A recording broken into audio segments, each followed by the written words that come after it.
Anak-anakku sekalian, saat ini kita akan melanjutkan materi berikutnya. Biarlah anak-anak menyimak dan menonton video yang akan Ibu tayangkan ini. Sebelum kita mulai, mari kita berdoa. Berdoa selesai. Anak-anak, saat ini kita akan mengupas pembelajaran bab berikut termasuk dalam sub, yaitu pengaruh perubahan dan interaksi keuangan terhadap kehidupan di negara ASEAN. Pengaruh dapat terjadi karena disebabkan oleh beberapa faktor. Faktor-faktor yang mempengaruhi interaksi keuangan di negara ASEAN diantaranya faktor alam.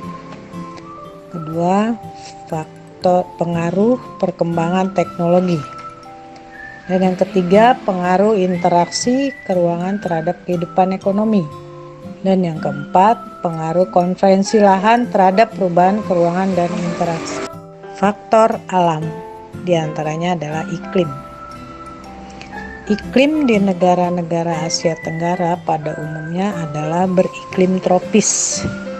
Namun ada beberapa negara yang juga memiliki iklim subtropis, yaitu negara Myanmar. Berikutnya adalah faktor geologi. Keadaan geologi suatu negara dengan kondisi tanah dan batuan penyusun. Dilihat dari sejarah pembentukan bumi, awalnya benua Asia dan wilayah Asia Tenggara merupakan satu daratan. Terpisahnya Selat Karimata dan Selat Malaka yang menandai terlepasnya wilayah Indonesia dari Asia daratan.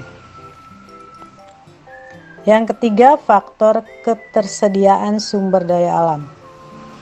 Setiap negara anggota ASEAN memiliki potensi sumber daya alam yang berbeda. Meskipun demikian, hampir semua negara ASEAN memiliki potensi bahan tambang. Hanya satu negara yang tidak memiliki potensi bahan tambang, yaitu negara apa, Nak? Ya, Singapura. Kedua, pengaruh perkembangan teknologi terhadap perubahan ruang, yaitu teknologi transportasi. Perkembangan sarana transportasi membutuhkan ruang sebagai sarana dan prasarana penunjang. Makin banyak alat transportasi, makin diperlukan sarana penunjang seperti jalan raya, kemudian apalagi, Nah? Ya, terminal, stasiun, pelabuhan, dan yang paling sering dilalui adalah dengan adanya bandara. Perkembangan sarana transportasi mengubah kondisi setiap wilayah suatu negara. Lahan produktif beralih fungsi menjadi fasilitas transportasi. Teknologi komunikasi. Teknologi komunikasi yang kita miliki, yang saat ini kita pakai, ya, yang ibu pakai ini adalah merupakan alat komunikasi untuk menyampaikan ilmu pengetahuan. Nah, kemajuan inilah yang mengubah satu komunikasi penduduk dalam kehidupan polanya lebih cepat, praktis, nyaman. Teknologi komunikasi mengurangi interaksi penduduk secara langsung. Nah, ini sangat berpengaruh sehingga kita dapat menjalin hubungan dengan seluruh negara-negara baik di dunia maupun di Asia Tenggara. Pengaruh interaksi keuangan terhadap kehidupan ekonomi. Negara-negara di Asia sudah menyepakati, yaitu memperlakukan MEA, Pemberlakuan MEA menyebabkan kegiatan perekonomian antara ASEAN berlangsung dinamis dan terintegrasi. Salah satu dampak pemberlakuan MEA yaitu cangkupan kegiatan ekonomi negara-negara Asia semakin luas. Kondisi tersebut terjadi karena pemberlakuan MEA menghilangkan hambatan perdagangan antara negara Asia. Pemberlakuan MEA juga menyebabkan distribusi barang semakin luas. Wilayah pemasaran tidak hanya pada dalam negeri, produk lokal dapat dipasarkan di pasar luar negeri, termasuk Indonesia. Sudah banyak sekali produk-produk Indonesia tersebar ke seluruh Asia Tenggara. Nah, kegiatan ini, pendistribusian ini dilakukan dengan kegiatan ekspor dan impor.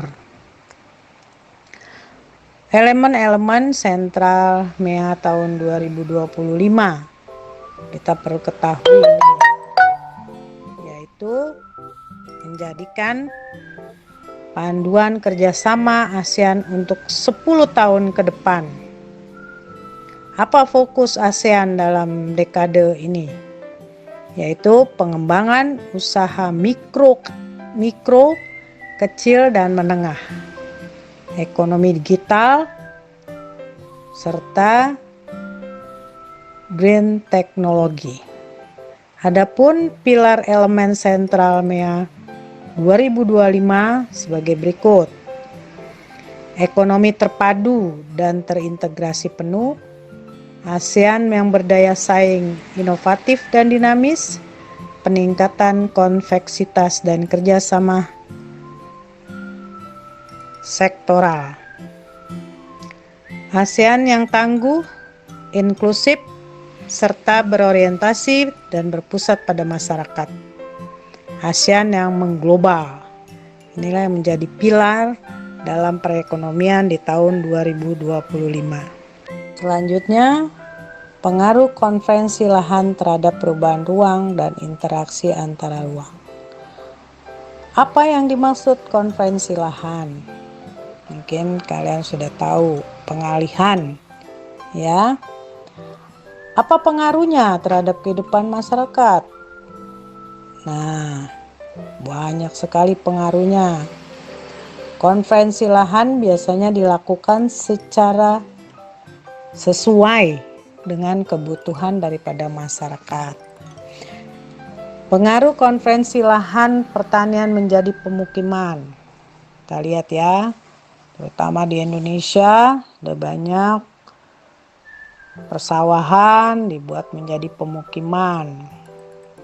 Contohnya misalnya di daerah Bekasi sudah banyak perumahan-perumahan, real estate yang megah untuk kehidupan masyarakat.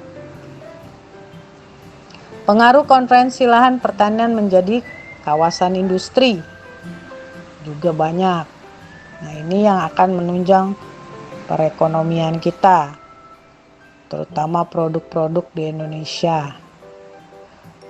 Beberapa alasan mengapa pemilik modal mendirikan perusahaan di pinggiran kota. Yang pertama, pemilihan lahan pertanian dinilai lebih strategis untuk pembangunan industri. Kenapa kira-kira? Ya, karena cukup luas, ya. Harga lahan pertanian relatif lebih murah. Persawahan itu lebih murah. Akses daerah pinggiran kota lebih mudah dijangkau. Dan daerah pinggiran kota lebih dekat dengan lokasi daripada bahan baku produk. Lahan pertanian semakin berkurang dan semakin sempit. Itu adalah dampak yang akan terjadi bila mengubah area pertanian menjadi industri. Kapasitas produksi pangan nasional menurun. Sarana dan prasarana pertanian tidak terpakai. Banyak buruh tani kehilangan pekerjaan. Jadi banyak yang jadi pekerja, buruh, pabrik. Ruangan terbuka hijau juga berkurang. Nah, inilah yang berdampak secara negatif terhadap perubahan area pertanian menjadi area industri. Nah, anak-anakku, demikianlah pembelajaran kita. Semoga pembelajaran ini bermanfaat buat kita. Demikianlah anak pembelajaran kita hari ini. Terima kasih kalian sudah dapat belajar bersama Ibu. Kiranya ilmu yang kita pelajari ini dapat bermanfaat untuk kita semua. Amin.